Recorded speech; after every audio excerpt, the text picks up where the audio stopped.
Hi guys, இது உங்கள் ஜீவடகன் channel video. இன்னைக்கு வந்து எதை பற்றி பார்க்க போனால், அண்ணன் திருமாவளவன் வந்து இப்போ ஓப்பன் ஸ்டேட்மெண்ட் நிறைய விஷயத்தை பேசியிருக்காரு. ஏற்கனவே வந்து தாய்க்காவோ டிஎம்கே ஒன்று சேர்ந்து நீங்கள் பாஜக எதிர்த்து நில்லுங்க, இது சொன்னால் ஏன் கெட்டவனா பார்க்குறீங்கன்ட்டு ஏகப்பட்ட ஸ்டேட்மெண்ட் பேசியிருந்தார். அந்த வகையில் என்ன ஸ்டேட்மெண்ட் பேசியிருக்காருன்னா வந்து, நான் வந்தால் பேனா சிலையை உடைப்பேன்னு சொன்னவர்கிட்ட இப்போ கொஞ்சம் குழாவறாங்க, உங்கள் 2 பேரும் நண்பர்கள் ஆகிட்டாங்க, நான் விரோதி ஆகிட்டேன்னா ஒரு ஆதங்கத்தை பதிவு பண்ணாரா இல்லை எதை வச்சு பதிவு பண்ணான்னு தெரியல. நான் வந்தால் பேனா உடைப்பெல்லாம் சீமான் சொல்லுவார்ல, அதனால் அதை வச்சு இதை மீன் பண்ணி பேசியிருக்காரு. சொன்னால் அண்ணன் சீமானும் சரி உதயநிதி ஸ்டாலினும் சரி ஒரு ஃபங்க்ஷன் மீட் பண்ணாங்களோ ஒரு கல்யாண விழாவில், அப்போ 2 பேரும் சிரித்து பேசினாங்களே அதை மென்ஷன் பண்ணி சொல்கிறாரு. இது என்ன தெரியல, எப்போயும் வந்து சீமானோட எந்த இடத்துக்கு போனாலும் விசிகாவில் வந்து அவங்க பெருமையாக தான் பேசுவார், தவிர அண்ணன் அந்த மரியாதை கொடுத்து பேசுவார். இந்த இடத்துல விசிகாவில் இதை பேசுனது இது என்டிக்கு வந்து இதெல்லாம் ஏற்றுக்க முடியும். என்டிக்கும் நிறைய பேர் பேச ஆரம்பிச்சிருக்காங்க, சாட்டாவோட பேச ஆரம்பிச்சிட்டாங்க. ஏன்னா அது யாரும் எதிர்பார்க்கல. ஏன்னா விஜயாவில் விமர்சனம் பண்ணுற மாதிரி ஆனால் விசிகாவில் வந்து என்றைக்கும் வந்து என்டிக்கு வந்து விமர்சனம் பண்ணல. ஆனால் சீமாவும் சரி அந்த அளவுக்கு விமர்சனம் பண்ணல. ஆனால் இது வந்து அண்ணன் திருமாவளவன் பேசின ஸ்டேட்மெண்ட்டு எல்லாரும் ஏற்றுக்க முடியாத ஒரு ஸ்டேட்மெண்ட்டாக இருக்குது. நம்மளுக்கே ஒரு ஆச்சரியம் வருது, அண்ணன் திருமாவளவன் தான் அந்த ஸ்டேட்மெண்ட்டை சொல்கிறாரா இல்லை நம்மளுக்கு ஏதாவது பிரம்மையாக இருக்கான்ட்டு ஒரு கேள்வி உருவாகுது.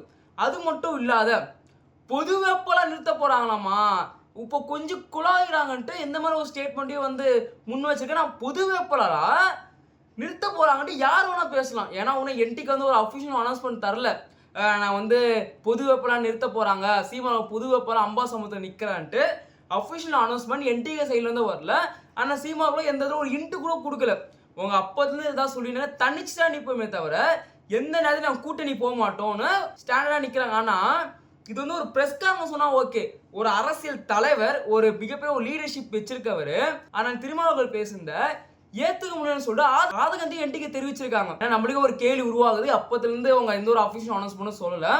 இந்த தடவை விசிஐ அவர் சொன்ன ஸ்டேட்மெண்ட் ரொம்ப ஒரு ஆச்சரியமா இருக்கு. அது மட்டும் இல்லாமல் இன்னொரு ஸ்டேட்மெண்ட் வர வலியுறுத்திருக்காரு, டிஎம்கே அழிக்கணும்னு நினைக்கிறவங்க கலைஞர் குடும்பத்தை அழிக்கிறதுக்காக முயற்சி பண்ணல, சதாதான அரசியலை எதிர்க்க பார்க்குறாங்க, பெரியாரோட அரசியலை எதிர்க்க பார்க்குறாங்கன்ட்டு ஒரு ஓப்பன் ஸ்டேட்மெண்ட் சொல்லியிருக்காரு. ஆனால் இது வந்து ஒன்று மட்டும் தெளிவாக தெரியுது, டிஎம்கே ஏற்கனவே சொல்லிட்டாங்க விசிகா வந்து எங்கள் சைடு வந்து முழுமையாக கூட்டணி போயிடுச்சுன்னு சொல்லிட்டாங்க. ஆனால் விசிகா அவர் என்ன சொன்னார்னா வந்து, நான் முழுமையாக யோசிக்கல, நான் ஒன்றும் டிஎம்கே தான் கூட்டணி இருக்குன்னு அப்போதான் சொல்லிட்டு இருந்தாரு.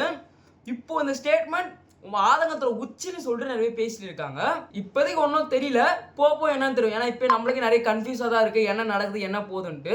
அதுக்கப்புறம் வந்து புஷி ஆனந்த் அவர்கள் நீர்வளத்துறை அமைச்சராக இருக்கதா புஷி ஆனந்த் அவர்கள், ஆனால் அவர்கிட்ட பிரஸ்காரங்களை பற்றி கேள்வி கேட்டால் அவர் பதிலே சொல்ல மாட்டாரு. ஏனே தெரியல. இப்போ பிரஸ்காரங்க என்ன பண்ணுறாங்க, சார் பதில் சொல்லுங்க சார் சொல்லி மைக்கு நீட்டுறாங்க. அவர் இந்த சைடு பிரஸ்காரங்க வந்து அந்த சைடு ஓடி போயிடுறாரு. ஆனால் இதில் என்ன ஒரு இப்போ ஹைலைட்டு, ஃப்ரெண்டில் போய் மைக்கை வந்து நீட்டுறாங்க. அதுக்கு புஷி ஆனந்த் அவர்கள் என்ன சொல்கிறாங்க வந்து, அண்ணா நான் வரேன்னான்ட்டு போயிட்டார். இது எந்த மாதிரி நம்ம எடுத்துக்குதுன்னு தெரில.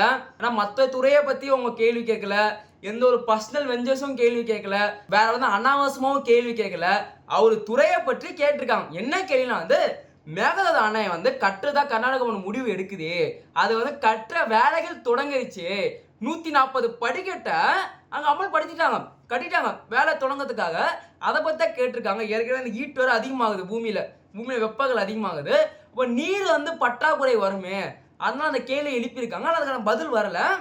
ஆனால் அது விஷயம் ரொம்ப சீரியஸான விஷயம்.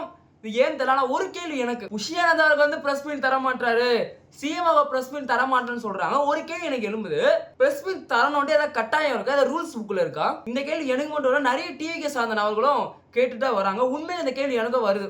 அப்படி ஏதாவது ஒரு சட்டம் இடத்துல இருக்கா? சட்டம் எனக்கு தெரிஞ்சு அப்படி சட்டம்லாம் கிடையாது.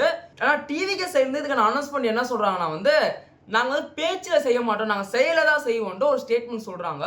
இந்த மாதிரி மோர் தென் இன்ஃபர்மேஷன்ஸ், தமிழ் நடக்கிற ஒரு இன்ஃபர்மேஷன் உங்களை கொண்டு வந்து சேர்த்துருக்கிற என்ன மறக்க சப்ஸ்கிரைப் பண்ணிக்கோங்க.